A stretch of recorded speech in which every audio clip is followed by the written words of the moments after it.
ஆறாம் அறிவு இப்ப என்னென்ன கூடுபடுது? தொடுதல், நகர்தல், காணுதல், நுகர்த, வாய்ருசியோடு பகுத்து பார்த்தல். அப்ப இனப்பெருக்க வேகம் என்ன ஆகுது கேட்டீங்கன்னா, ஆடு மாடு 4 குட்டி போடும்.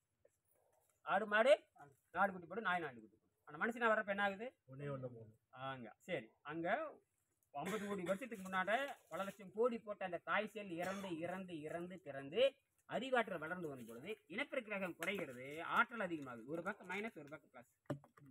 அப்ப என்ன ஆகுது?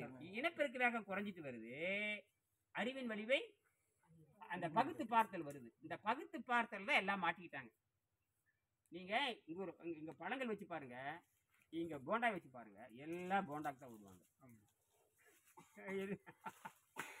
ஏமா இங்க ஆப்பிள்? ஆமா, என்ன நானும் அப்படித்தான். எல்லாரும் கிடையாது.